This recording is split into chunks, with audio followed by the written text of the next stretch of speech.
আসসালামু আলাইকুম। কেমন আছেন সবাই? আশা করছি সবাই ভালো আছেন। আলহামদুলিল্লাহ আমিও ভালো আছি। আজকে একটা ছোট্ট ভিডিও নিয়ে চলে এলাম।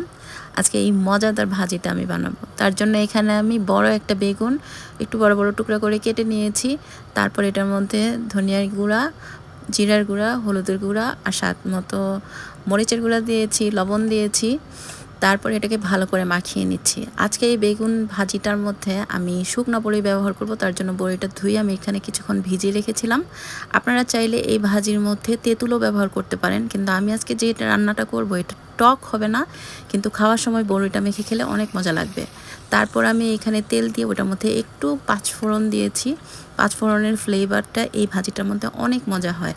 পাঁচফোড়নটা দিয়ে সাথে সাথে মাখানো বেগুন আর বড়ইগুলো এটার মধ্যে দিয়ে দিয়েছি। দিয়ে নেড়ে চেড়ে কিছুক্ষণ ঢেকে রান্না করলেই কিন্তু বেগুনটা সিদ্ধ হয়ে যায়। বেগুন সিদ্ধ হতে বেশিক্ষণ লাগে না। তো এটা যখন একদমই হয়ে গেছে তখন একটু ধনিয়া পাতা দিয়ে নেড়ে চেড়ে আমি কিন্তু চুলাটা বন্ধ করে নামিয়ে নিব।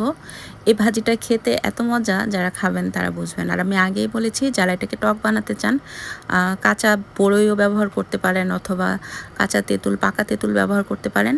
কিন্তু আমি যেভাবে ভাজিটা করেছি এর মধ্যে একটা আচারি ফ্লেভার আসবে, কিন্তু টক হবে না। আর মেখে খাওয়ার সময় এই যে এইভাবে বড়িটা মেখে খেতে অনেক মজা লাগে। আশা করছি আজকের ভিডিওটা আপনাদের ভালো লাগবে। সবাই ভালো থাকবেন। আজ এই পর্যন্তই। আল্লাহ হাফেজ।